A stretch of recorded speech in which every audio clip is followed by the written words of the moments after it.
Ayan po, taga-ugoy ni baby. Taga-alog. Taga-alog, ay no, taga-alog ni JK. Hindi na. Kaya sabi Dada, ano ba tunay na pangalan? Ano ba talagang pangalan? Tatlo silang humihin. Galit sa'yo! O, diba, te? Hanggang ganyan lang tayo, te, Bet. Hindi tayo magkakarga ng baby. Titig sa'yo, diba? Titigan tayo. Kakargahin mo ako, hindi. Matira-matira.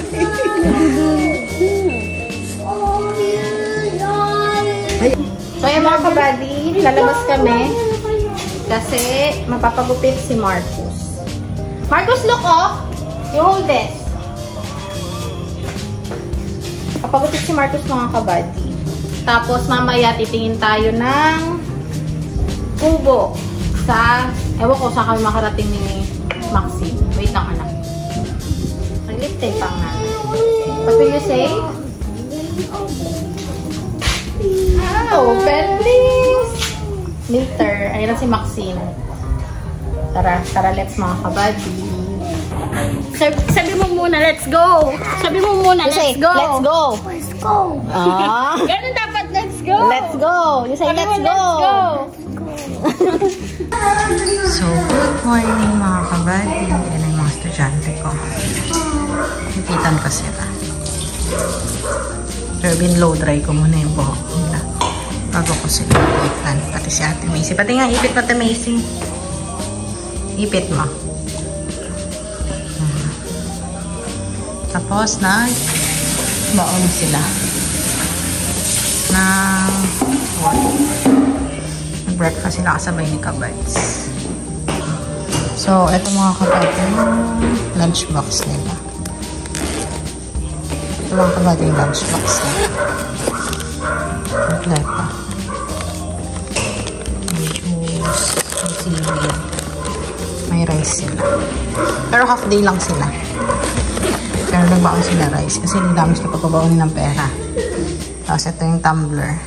Bag. Same nito. Ito kay Ate Macy. Yes. Ayan kay Ate Macy. So, 6:30 pa ata kami lalabas. Kasi 7:30 pa naman yung pasok. 7:30? 7:15 sa library. Wala. So, ayan mga kapatid. Kita ng uniform nila. Ate, nagpabango ka. Nagpabango ka na. Laki ng eye bags mo. May sariling pabango si Mara, ha? Hindi kayo parehas. Yung mga kabady, ito kailangan kasi sa school nila. Kailangan may mga, ano sila? School loan. Nakita ko na may pinapabili yung mga yung teacher, yung advisor, minessage ako. So, ito naman yung kay Ate Macy. Binigay ko sa kanya. Kaamoy ng Omnia. Ate, di ka kita. Kailangan kita siya na. So, yung mga kabady, papasok na sila. Hatid namin sila. Masyado kasi silang maaga.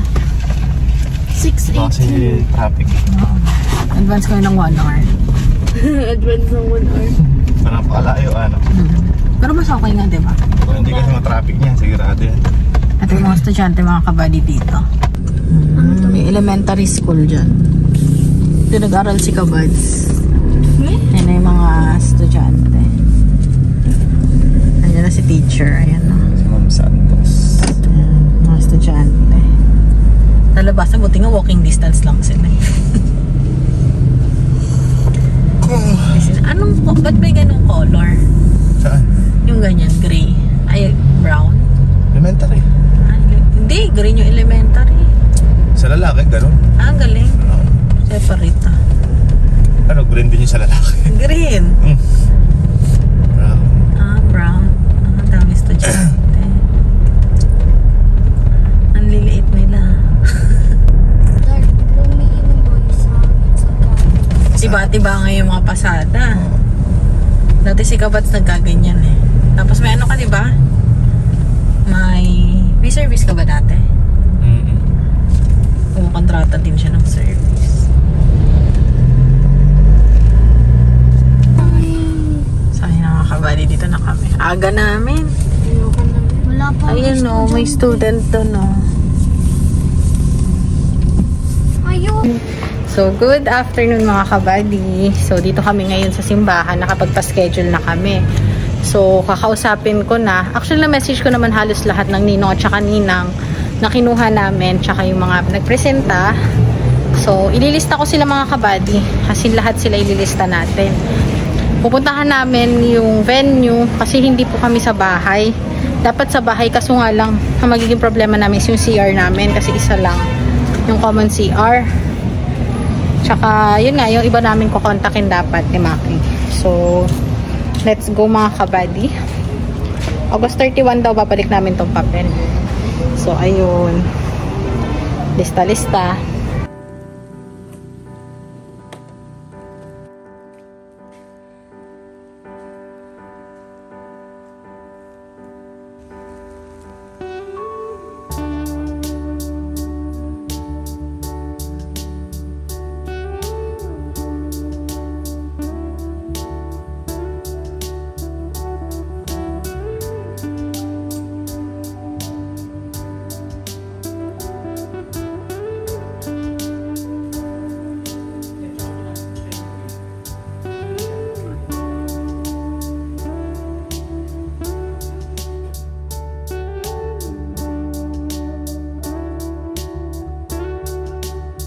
Yan mga kabady, kakain tayo. First time namin kumain dito.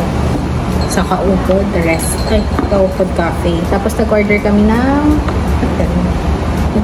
ng coffees nila. Tatry natin. Maganda yung ano eh. Kasi events place to mga kabady. Para silang katulad ng ibang restaurant pala dito. Ito na yung matagal namin gustong daanan ni David na kasi na mapuntahan. So, may katapat siya na car wash halos dito. Other side nung daan.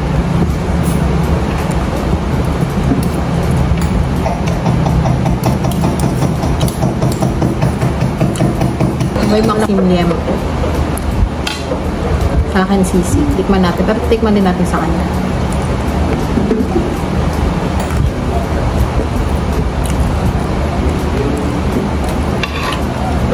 Sakto lang.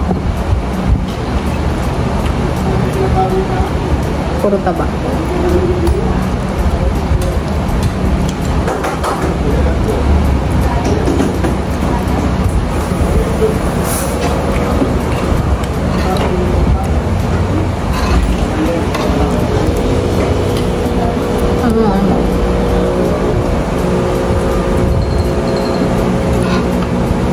May side dish.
So, dito tayo sa Cafe Amadeo. Masyadong suluwa mo. Ha? Masyadong gusto. Okay na yan?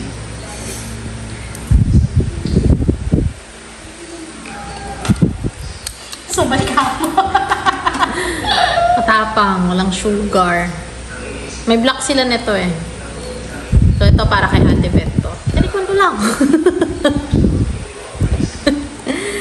Siyempre, hindi ko ubusin kasi baka di ako makatulog. Tapos, ito ang Vietnamese latte. Hindi ko mahilig sa kape. Pero titignan ko lang kung sulit. Ito sulit for 89 pesos.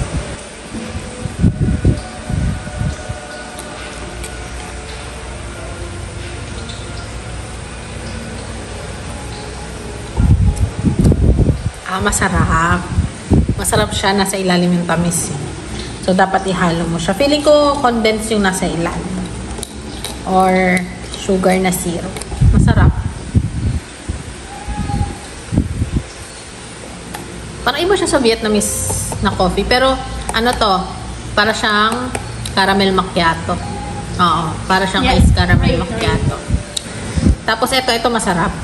Para siyang kalasa siya ng iced caramel macchiato ng Starbucks. Para sa akin ha, pwede na siya doon. Level na siya doon. Tsaka hindi masyadong matamis. Ano? Siguro nasa 8/10. Kala ko ba masarap, but 8 lang.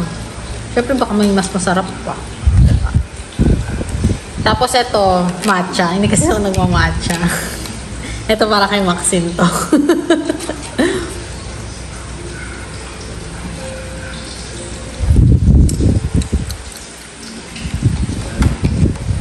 May reaction mo parang kung di masarap. Dito na lang ako.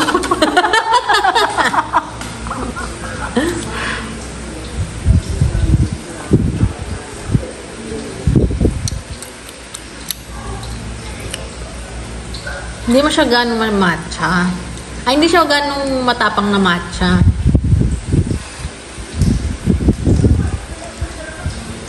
Masarap din, Max. Basta ihalo. Promise. Di ako nagloloko. Ano to? 7/10. Kasi hindi lang ako vivo. Hindi ko lang hilig yung matcha. Pero masarap siya. Hindi siya kulang sa tamis. Masarap. Kasi ibang matcha matapang.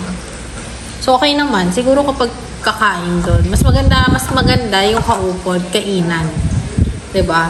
Kasi for 189 pesos, meron ka ng isang whole na meal. Plus, meron pala kami may free tayo? May free drinks na. So, for 189 pesos. Tapos, maganda rin yung ambience. May aircon din naman sila. May ano tawag doon? Hindi lang friend. May electric fan. Mainit lang talaga kanina. Pero okay siya mga kabady. Try nyo kapag pumunta kayong Cabiao. Kaupod. Siguro for 1,000. Carry bells na. Pero hindi siya parang budget meal na. Pero kasi kaming sunod na pupuntahan, yun yung napaka-budget meal for less than 100 pesos. Busog ka na ng kasama mo, diba? Busog na tayo. With drinks pa! So, ayan. Puntahan natin siya. So, ito, hindi ko masabing pang masa eh. Kasi yung price niya. Pero masarap. Sarap naman. May enjoy ko. Parehas to, diba? Tinikman ko. Wala sila kung gusto nila tikman. Kay Ate Beth, kay Ate Lourdes, kay Maxine. Pero yung lasa masarap. Si Ate Beth kasi hindi siya matamis. Diabetic. Si Ate Lourdes rin naman mahilig sa coffee. Si Maxine, lahat ng kakainin namin, kinakain niya. So, walang problema. So, yun lang mga kabady. Nagluluto si Ate Lourdes ngayon ng cordon bleu. Na-request ko lang kahapon, niluto niya na ngayon. So, ayan. Next time, doon naman tayo sa less than 100. Kung saan naabot yung 100 pesos na. Siguro, yung pagkasabi mo. Tingnan niya. Oh. Tingnan mo, Maxine, kung same tayo. Yung matcha. Mano? Parang dahon. Matcha nga. Oo nga, parang ganun. O, yung ito.